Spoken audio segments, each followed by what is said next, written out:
Welcome to the 2022 primary election candidate videos, made possible by a partnership between Collin County Votes, which is an initiative of the Collin County Business Alliance, and the Allen, Frisco, McKinney, and Plano Chambers of Commerce.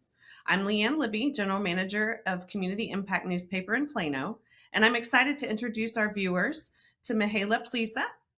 She's running for House District 70. Welcome, Mihaela. Hi, thank you so much for having me. And thank you guys for continuing all this hard work. It's really important to get our voters out in the midterm elections. Absolutely. Thank you for being here. Well, we'll jump right in. So, we'll start with the first question.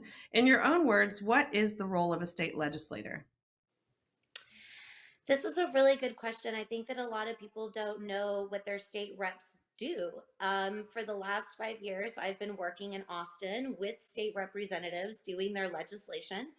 And their roles are comprised of a lot of different things from constituent services, which basically means anything that your constituents have an issue with. I didn't get my unemployment insurance. I'm having access getting affordable childcare in my area. My cable is off and I don't know who to call. These are some of the constituent issues that we deal with. But the more important things that we deal with 140 days every 2 years is our legislative sessions. And that's where we go in and we form and craft legislation that affects all of Texas, not just our own constituents. And that legislation is crafted through relationships, negotiations with community organizers, our municipalities, our local entities, and then big organizations.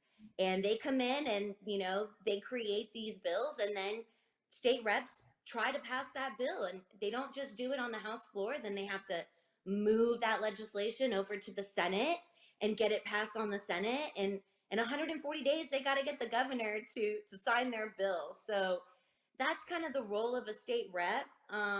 And it's a very, very, very important role, not just for the 184,000 people that are in HD 70, but for the millions of Texans all over the state. So that's what a state rep does.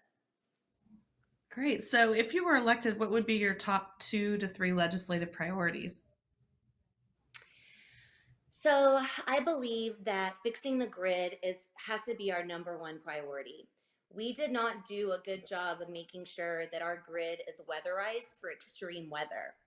And if we don't keep the lights on, then we're going to have a really hard time educating our kids and keeping our businesses open. So, my second top priority would be fully funding our schools.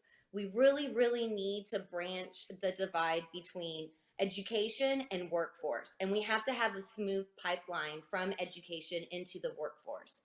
And my third priority is we're still in the COVID. We're still dealing with the new variants. So we need to have a healthcare system that supports the people of this district. We're like the ninth largest economy in the world, and we really should make sure that the people of Texas have access to healthcare, whether that's Medicaid expansion or through their employer, actually.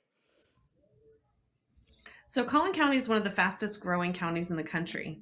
What are your thoughts on the growth to date, and what would your priorities be going forward? I think it's amazing. I've been looking at some of the research, and it shows that Collin County is growing at 2 times the speed of Dallas. And there's a reason why people are coming here, right? We have really great opportunities for businesses. We have some of the largest small businesses per capita in our state. We have a wonderful public education system that people obviously gravitate to.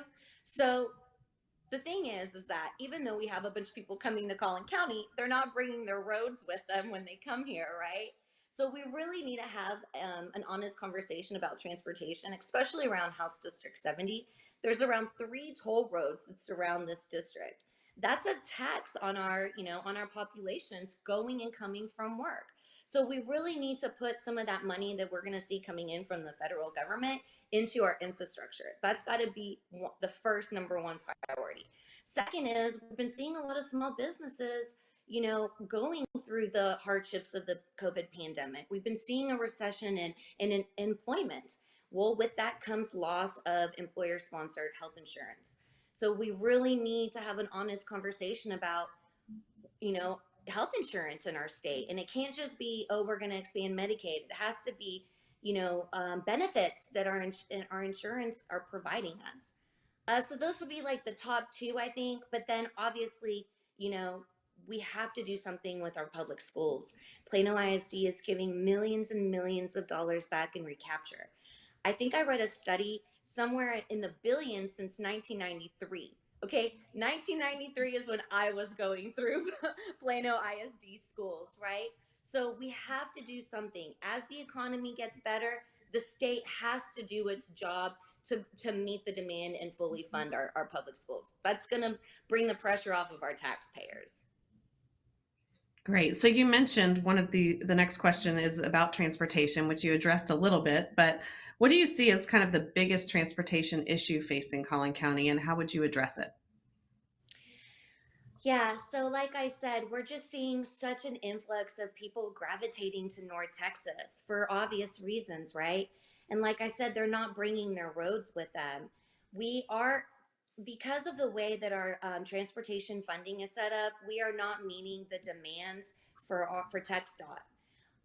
There's a lot of different ways that I've actually worked on this issue in the state house. They're not all popular.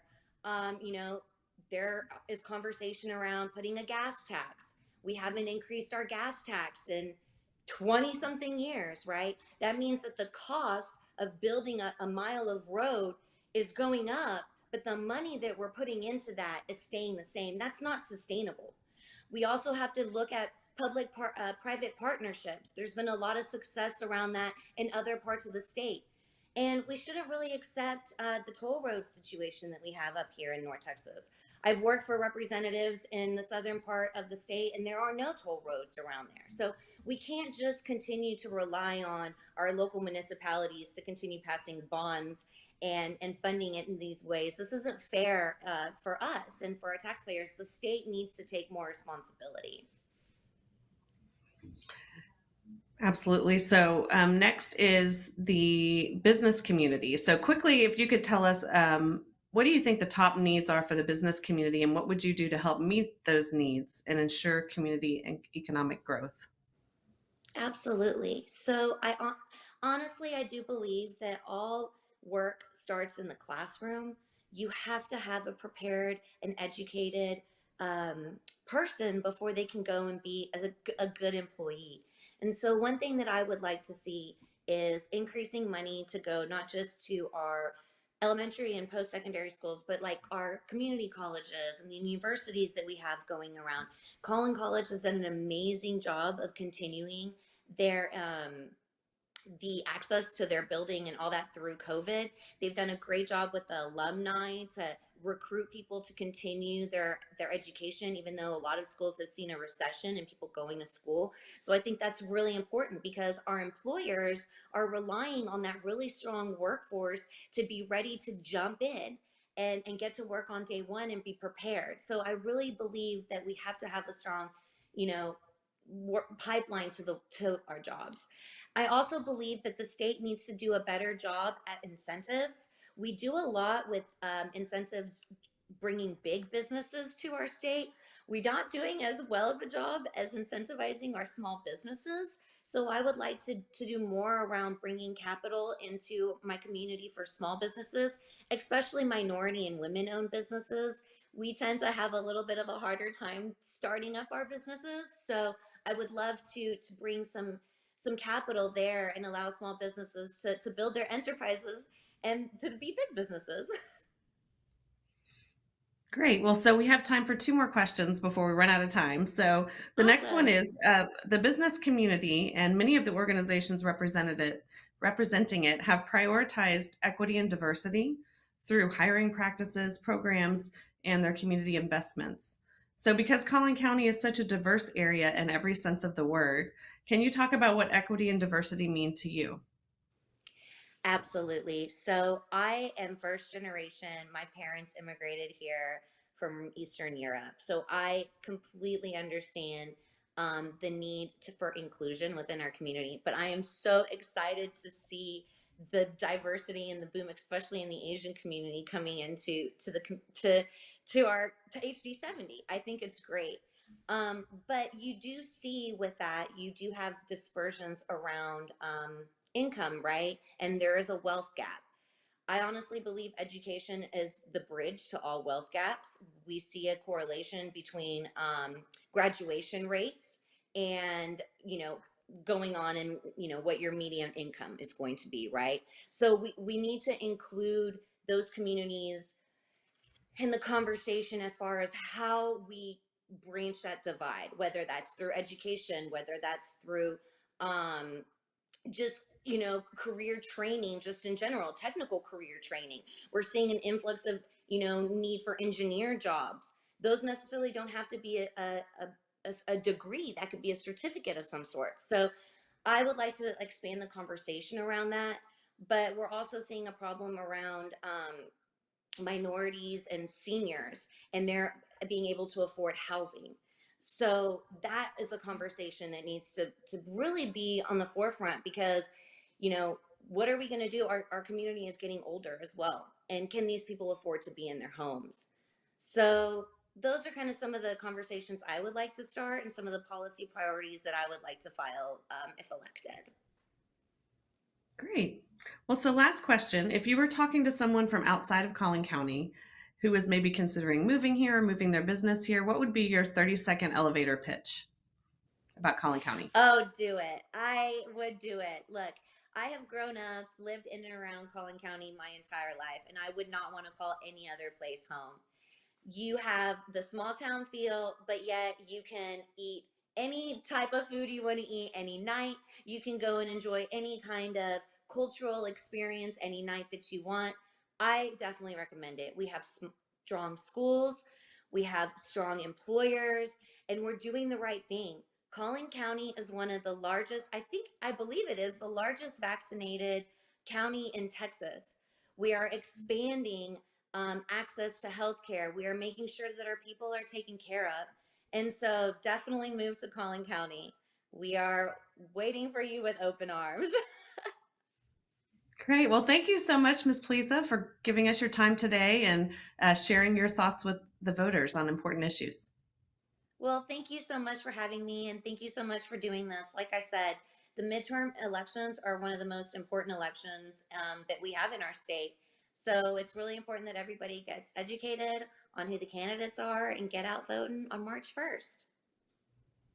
Thank you. Thank you so much.